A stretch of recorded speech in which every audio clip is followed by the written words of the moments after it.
Hey folks, welcome back. ഈ video കാണുന്നത് ഒന്നുകിൽ ഭാര്യമാരായിരിക്കാം, അല്ലെങ്കിൽ സ്വന്തം ദേഷ്യം ഒന്ന് കൺട്രോൾ ചെയ്യണം എന്ന് ഉദ്ദേശിക്കുന്ന പല ആൾക്കാരും, വികാസത്തിനും അതുപോലെ പേഴ്സണൽ ഡെവലപ്മെന്റിനൊക്കെ പ്രാധാന്യം കൊടുക്കുന്ന ആൾക്കാരായിരിക്കും ഈ വീഡിയോ കാണുന്നത്. എന്താണെന്ന് വെച്ച് കഴിഞ്ഞാൽ ദേഷ്യം എന്നുള്ളൊരു വാക്ക് പല വ്യക്തികളെയും വല്ലാതെ ബുദ്ധിമുട്ടിക്കുന്ന ഒരു കാര്യം തന്നെയാണ്. വ്യക്തികളെ, അതായത് ദേഷ്യപ്പെടുന്ന വ്യക്തിയെ കൂടുതൽ ആ ദേഷ്യപ്പെടേണ്ടി വരുന്ന, നമ്മൾ മറ്റൊരാളോട് ദേഷ്യപ്പെടുമ്പോൾ അത് അനുഭവിക്കേണ്ടി വരുന്ന ആൾക്കാരായിരിക്കും അതിന് കൂടുതലും ഇരകളാകേണ്ടി വരിക. അങ്ങനെയുള്ള ആൾക്കാരായിരിക്കും എന്തുപയോഗിച്ച് കഴിഞ്ഞാലാണ് ഇവിടെ നമുക്ക് അവരുടെ ദേഷ്യം കൺട്രോൾ ചെയ്യാൻ പറ്റുക എന്നുള്ളൊരു ചോദ്യത്തിലേക്ക് എത്തുന്നത്. നിങ്ങൾ ആദ്യം മനസ്സിലാക്കേണ്ട ഒരു കാര്യം, ദേഷ്യം എന്ന് പറയുന്നത് അവർ ചിലപ്പോൾ അറിഞ്ഞുകൊണ്ട് ദേഷ്യപ്പെടുന്നതായിരിക്കണം എന്നില്ല. ഇതിന് സബ് കോൺഷ്യസ് ഡ്രിവൺ ആയിട്ട് ജീവിക്കുന്ന പല ആൾക്കാർക്കും ചെറുപ്പത്തിൽ ഉണ്ടായ പല ട്രോമകളുടെ അടിസ്ഥാനത്തിലായിരിക്കാം.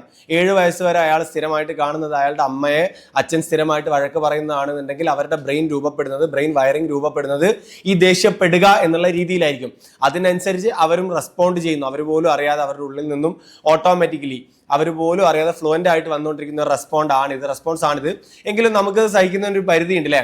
അപ്പോൾ അത് അടക്കി നിർത്താനുള്ള ചില ഹിപ്നോട്ടിക് ടേമുകളാണ് നമ്മൾ ഇന്നത്തെ വീഡിയോയിൽ പരിചയപ്പെടാൻ പോകുന്നത്.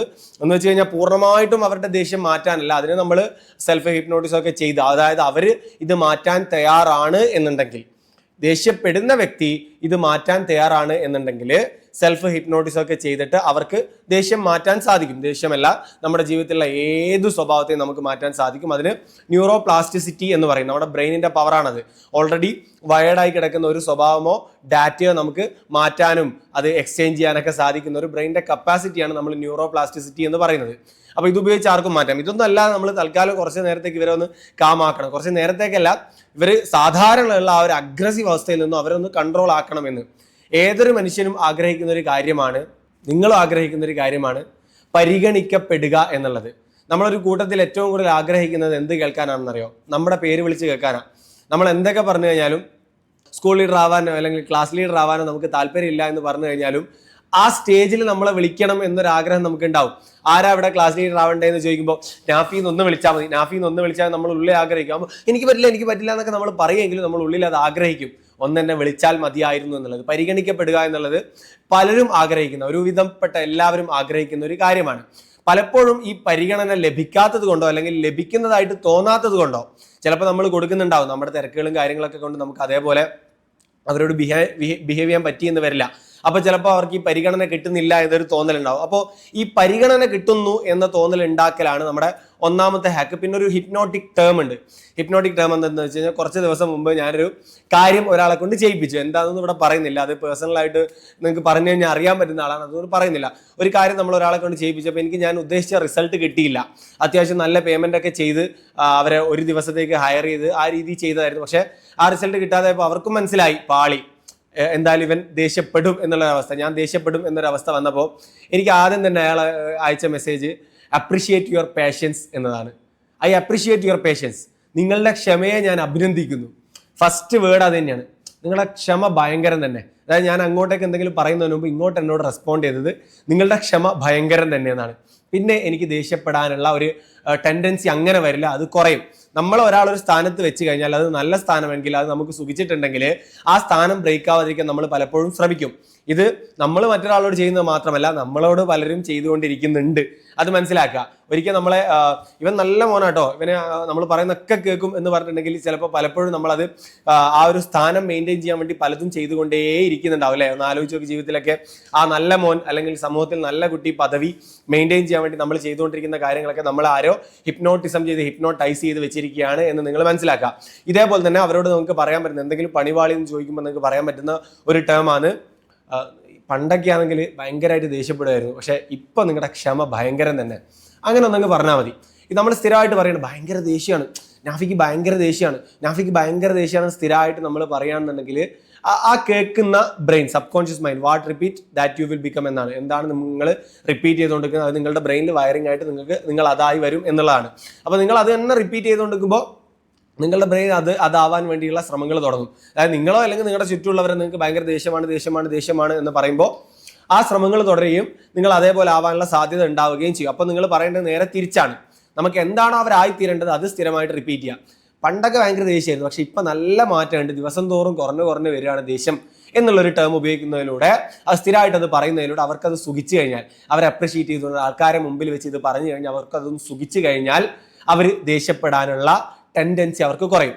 രണ്ടാമത്തത് പരിഗണിക്കപ്പെടുക എന്നുള്ളതാണ്. അവർ സംസാരിക്കുമ്പോൾ നമ്മൾ ശ്രദ്ധിക്കേണ്ട കുറച്ച് കാര്യങ്ങളുണ്ട്. പോയിന്റ് ആയിട്ട് പറഞ്ഞുതരാം. ഒന്ന്, ലെറ്റ് ദം കംപ്ലീറ്റ്. അതായത് അവർ തുടങ്ങി വെച്ചത് അവരെ മുഴുമിപ്പിക്കാൻ സമ്മതിക്കുക. അവരെന്തെങ്കിലും പറയുന്നതിനിടയ്ക്ക് അങ്ങനെയല്ല, ഇത് ഇങ്ങനെയല്ല എന്ന് പറയാതെ അവർ മൊത്തമായിട്ട് പറയുന്നത് വരെ അവരെ മുഴുമിപ്പിക്കാൻ നമ്മൾ സമ്മതിക്കുക എന്നുള്ളതാണ് ഒന്നാമത് ചെയ്യേണ്ടത്. നമുക്കും ചിലപ്പോൾ ദേഷ്യം ഉണ്ടാവും, സങ്കടം ഉണ്ടാവും, പക്ഷേ every action is A reaction. നമ്മളുടെ ഭാഗത്ത് നിന്ന് കൊടുക്കുന്ന ആക്ഷനാണ് അവരുടെ റിയാക്ഷൻ. അപ്പോൾ ഒന്ന് ഡൗൺ ആയി നിന്ന്, ഒന്ന് കാമായി നിന്ന് അവർ പറയുന്ന സമാധാനത്തോടുകൂടെ കേൾക്കുക എന്നുള്ളതാണ് ഒന്നാമത്തെ പോയിന്റ്. രണ്ടാമത്തത് കൺഫേം ബൈ പാരാഫൈസിങ് എന്നാണ്. പാരാഫൈസിങ് എന്നുള്ള ഒരു മെത്തേഡ് ഉപയോഗിച്ച് അവർ പറഞ്ഞത് അത് തന്നെയാണോ എന്ന് കൺഫേം ചെയ്യുക. അതായത് ദേശീയക്കാരായിട്ടുള്ള CEO ഒക്കെ ഉണ്ടാവും ചിലപ്പോൾ ചില സ്ഥാപനത്തിൽ, എന്നെ പോലെ. ഞാൻ ദേശീയക്കാരനൊന്നുമല്ല കേട്ടോ. അപ്പോൾ ഇതുപോലുള്ള ചില സിഒമാരും ഇതുപോലെയല്ല ഏതോ പോലെയുള്ള ചില സിഒമാരും അതുപോലെ ഭർത്താക്കന്മാരും അച്ഛന്മാരൊക്കെ ഉണ്ട് എന്നുണ്ടെങ്കിൽ അവർ പറഞ്ഞത് അത് തന്നെയാണോ എന്ന് കൺഫേം ചെയ്യുക. ദേഷ്യപ്പെടുത്താതെ കാമായിട്ട് ചോദിച്ച് ഒന്ന് കൺഫേം ചെയ്യാം.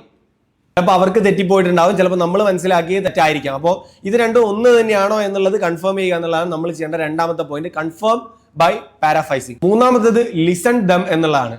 പലപ്പോഴും ദേഷ്യക്കാരായിട്ട് മാറാൻ വീട്ടിൽ അച്ഛന്മാരായിരിക്കും. കാരണം എന്താ വെച്ച് കഴിഞ്ഞാൽ മക്കളും അമ്മമാരും നന്നായിട്ട് സംസാരിക്കും, അച്ഛന്മാരുമായിട്ട് സംസാരിക്കാൻ പല ആൾക്കാരും ഉണ്ടാവില്ല.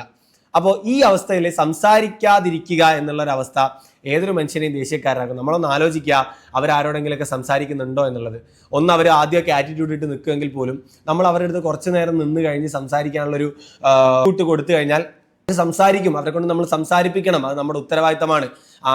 സ്ത്രീകളുടെ മാനസികാവസ്ഥയെ സൈക്കോളജിയും പുരുഷന്മാരും മനസ്സിലാക്കി പെരുമാറുന്നത് പോലെ പുരുഷന്മാരുടെ സൈക്കോളജിയും മാനസികാവസ്ഥയും പെരുമാറാൻ സ്ത്രീകളും കുറച്ചൊക്കെ ശ്രമിക്കണം. അപ്പോൾ അതിൻ്റെ ഒരു സാധനമാണിത്. പുരുഷന്മാർ അധികം സംസാരിക്കാൻ വേണ്ടിയിട്ട് അവർക്ക് ഇഷ്ടമാണ്, പക്ഷേ അവർ ആറ്റിറ്റ്യൂഡ് മെയിൻറ്റെയിൻ ചെയ്തുകൊണ്ട് നമ്മൾ പോയിട്ട് അവരെ കൊണ്ട് സംസാരിപ്പിക്കുക എന്നുള്ളത്. ഓക്കെ, ഇതാണ് അടുത്ത point, listen dum. Next point, respond dum എന്നുള്ളതാണ്. അവർ പറയുന്നത് വെറുതെ കേട്ട് കണ്ട് തലയാട്ടുക, അല്ലെങ്കിൽ അവർ പറയുമ്പോൾ ഫോണിൽ തോണ്ടിക്കൊണ്ടിരിക്കുക എന്നുള്ളതല്ല.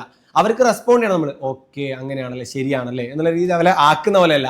ചില ഇന്റർവ്യൂസ് ഒക്കെ നമ്മൾ കാണുമ്പോൾ ഓക്കെ ഇതൊക്കെ പറഞ്ഞാൽ നമുക്ക് തന്നെ ഡിസ്റ്റർബ് ആയിട്ട് തോന്നും, ആക്കുന്ന പോലെയൊക്കെ തോന്നും. അതുപോലെയല്ല, അവർ പറയുന്ന കാര്യങ്ങൾ നമ്മൾ ലിസൺ ചെയ്ത് അവരെ ആവശ്യമായ റെസ്പോണ്ടുകൾ കൊടുത്ത് അവർ പറയുന്ന അങ്ങോട്ട് തന്നെ ഒന്നുകൂടെ കൺഫേം ചെയ്ത് അവർക്ക് തിരിച്ച് വീണ്ടും ഒന്നുകൂടെ എലാബറേറ്റ് ചെയ്ത് പറയാനുള്ളൊരു സിറ്റുവേഷൻ കൊടുക്കലാണ് റെസ്പോണ്ട് ദം എന്നതിലൂടെ ഉദ്ദേശിക്കുന്നത്. അടുത്തത് ഏറ്റവും ഇമ്പോർട്ടൻ്റ് ആയിട്ടുള്ള സൈക്കോളജിക്കൽ ടേം ആണ് ഗിവ് ആൻഡ് ടേക്ക്. അതായത് നമ്മൾ ഒരാളോട് ആത്മാർത്ഥമായിട്ട് സംസാരിക്കുന്നത് പോലെ അവർക്ക് ഫീൽ ചെയ്ത് കഴിഞ്ഞാൽ ഓട്ടോമാറ്റിക്കലി അവർ നമ്മളോടും ആത്മാർത്ഥമായിട്ട് സംസാരിക്കും എന്നുള്ളതാണ്, ഓപ്പൺ ആവും എന്നുള്ളത്. പക്ഷെ അവർക്ക് ഫീൽ ചെയ്യണം നിങ്ങൾ പറയുന്നത് ആത്മാർത്ഥമായിട്ടുള്ളതാണോ എന്നുള്ളത്. അപ്പോൾ ഈ വീഡിയോ നിങ്ങൾ 2-3 പ്രാവശ്യം കണ്ടു നോക്കി കഴിഞ്ഞാൽ നിങ്ങൾക്ക് പല കാര്യങ്ങളും റിലേറ്റ് ആവും. ഒറ്റ പ്രാവശ്യം കാണുമ്പോൾ നിങ്ങൾക്ക് പരിചയമില്ലാത്തൊരു കാര്യമാണ്, കാണുമ്പോൾ നിങ്ങൾ അത് പരിചയപ്പെട്ടു, മൂന്നാമത് കാണുമ്പോൾ നിങ്ങൾ അതിൽ മാസ്റ്റർ ആവും എന്നുള്ളതാണ്. അപ്പോൾ ഇതിൽ മാസ്റ്റർ ആവാൻ വേണ്ടി 3 പ്രാവശ്യം വീഡിയോ കാണാം. സെൽഫ് ഹിപ്നോട്ടിസം ചെയ്യാൻ, സെൽഫ് ഹിപ്നോസിസ് പഠിക്കാൻ താല്പര്യമുള്ള, അത് ചെയ്യാൻ താല്പര്യമുള്ള ആൾക്കാരാണെങ്കിൽ താഴെ കാണുന്ന നമ്പറിൽ ഒന്ന് കോൺടാക്ട് ചെയ്യുക. സെൽഫ് ഹിപ്നോസിസ് എന്നൊന്ന് ടൈപ്പ് ചെയ്താൽ മതി. അപ്പോൾ വീണ്ടും കാണും വരേക്കും വണക്കം.